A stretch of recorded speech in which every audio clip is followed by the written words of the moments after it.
Hey everybody, I'm back again with a goggle review. Today I'm going to tell you about the JT Flex 8. The Flex 8s are another line of JT's goggles that use the Spectra lens, so you have the same pros and cons that you see with other goggles like the Proflex and the Spectra Pro Shield. This lens has an excellent wide field of view. It's thermal and it's not going to fog on you. It works really well, but the lens change is much more difficult on this goggle system than on most other goggle systems that are out there these days. You also get JT's excellent foam that's fairly thick, very soft, and very dense, so it's unlikely for the mask to get pushed all the way against your face.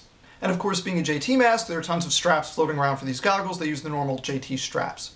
Unlike the Proflex, this mask is all one piece. The lowers and the ears actually go all the way around to this brow shield, and that's all one piece. So while this mask does retain some of the modularity and interchangeability of other JT masks, you can't just swap out the ears or the bottoms. You have to either use this mask as designed, or swap out everything, or modify it yourself by cutting parts. And people have done that. It's actually relatively common for people to cut these bottoms right about here, and then use the bottoms with different ears or something.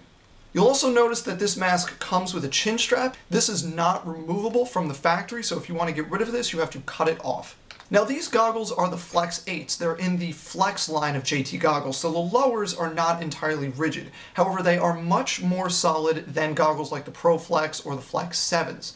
You can see the front right here is actually fairly resilient, okay? You can knock on that, press on it, and that's going to retain its shape pretty well. The sides have a little more give to them. They're a little more flexible, okay? You can see that the mask is quite flexible in terms of its overall shape. This means that the coverage is enhanced over the other JT goggles. You get hit right smack in the middle here, you're less likely for the mask to come and smack you in the face or in the cheek or something. The downside is that the breathability isn't up to the same level that you see on the Proflex. It's still quite breathable. It's comparable probably to the Dye i4, which is a quite breathable mask, even considering its tightness to your face. This mask feels somewhat similar to that. It's not quite as breathable as the E-Flex or the Proflex, but it's still a relatively breathable mask. Now, of course, the coverage. As you can see, the chin coverage on this mask is pretty excellent. As I said before, this is solid, so it's not going to be pushed back into your face, and you can see that it comes down fairly low. When I'm talking, obviously, when my mouth is open, part of my chin will hang down below the goggles. But the coverage is much better than the i4s. It's comparable to the E-Flex or the Proflex with a much more solid package. On the side, you can see the jawline coverage is okay. It's a little bit lacking, especially up near the ear. Down by the bottom near the chin, it's a little bit better. This is definitely better jawline coverage than some of the very small goggles like the i4s, but compared to something like a Profiler or a V-Force Grill or V-Force Vantage, this goggle really leaves a lot exposed.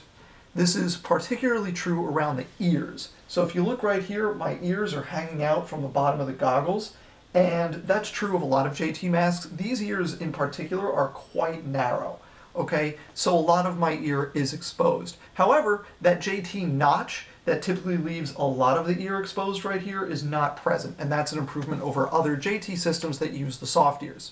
One thing I also want to point out with these ears is that this is quite uncomfortable because this hard plastic is going right across my ear and actually sitting against my ear. These goggles do have foam right here on the inside of the ears that are supposed to keep that from happening, but over time the foam wears out and the ears start to press against your ear itself, and that's unpleasant.